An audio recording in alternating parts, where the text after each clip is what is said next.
Three Horizons is a really simple way that people can have conversations about change. It just characterises the first horizon as being the business as usual patterns of daily life that we're all leading. And if we're having a Three Horizons conversation, it's because that pattern is in some respect losing its fit to the future. It may be manifestly failing or just not up to the new opportunities and new realities. The third horizon is the pattern that's going to come into existence to replace the first horizon. And it'll be some mixture of the things that we can bring about through our own agency and the things that will happen anyway. And between the two is the second horizon, which is that messy domain of change and transition, where people step into that entrepreneurial space and start to build the future, and that eventually becomes the third horizon that we will all live in. The Three Horizons model came about when I was doing some futures work and foresight work for the UK government with my colleagues Tony Hodgson and Andrew Curry, and they were building some scenarios on this foresight project, which was around smart cities and transport and mobility, and I was doing some work on the technology forward look. And we were struggling to find the right structure to talk about that, and the people running the project wanted to talk about 50 years ahead and what was the evidence of the future. And I was saying, well, it's really hard to give you evidence of the future, but the evidence we do have are the commitments that people are making.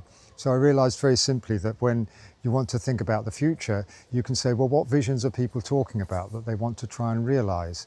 And what are the entrepreneurs doing? What are people just trying to do right now? And so I realised that the simplest way of looking at the future was to take this Three Horizons idea that Andrew and Tony were using for the scenarios and characterise it as a way of looking at the future through the commitments that people make.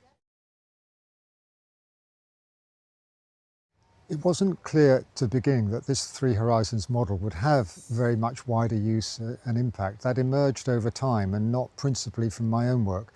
Again, other colleagues, Graham Lester, who was at the time the director of the International Futures Forum, and Tony Hodgson, started using it in a programme they were working on education in Scotland, and found that it landed very easily with people, that people could pick it up and use it very simply.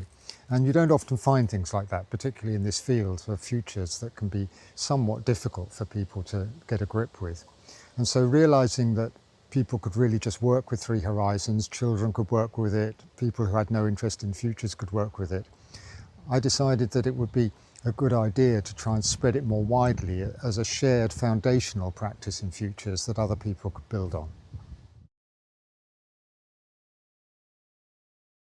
Everybody really likes and loves even Three Horizons for reasons that came clear when I inquired with these colleagues of mine, why is it that people are just finding it easy to use? What are you seeing when you use it? And there were three things. The first was that in a complex world, people began to see that they could make sense of what was going on. This very simple pattern-oriented way of looking at the world, today's pattern, a future pattern, and a story of transition, just seems to be an easy way to make sense of the world out there.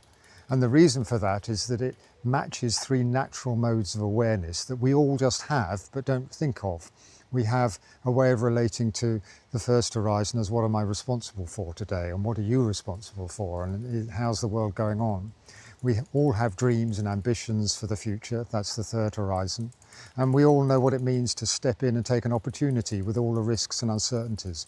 So we realised that these were just three natural modes of how the future comes into the present. I call them three future qualities of the present moment, and that they're all completely natural to us. So instead of something rather difficult and challenging conceptually, it's just a natural quality that we all have. What I'm trying to do for the future use of Three Horizons is to use this very natural attraction that people have for it to establish it as the start of a universal shared future consciousness. When you look at the predicaments that we're in, that are growing every day and that we all worry about, we really need that everybody in every organisation has the capacity to hold the conversations about the future and change in the face of the uncertainties and complexity. I call it the 1 in 100 ambition. that every organisation, there should be at least 1 in 100 people who can hold the conversation with confidence, and that would be 100 million of a population of 10 billion. So I'm reckoning that's quite a realistic goal to have, that everybody just grows up knowing how to marshal their future consciousness, and that around 1 in 100 people know how to convene a good and effective future-oriented conversation. So I've got an organisation called Future Stewards, where we're aiming to bring together a commons of tools and support and education and training that will help make that happen.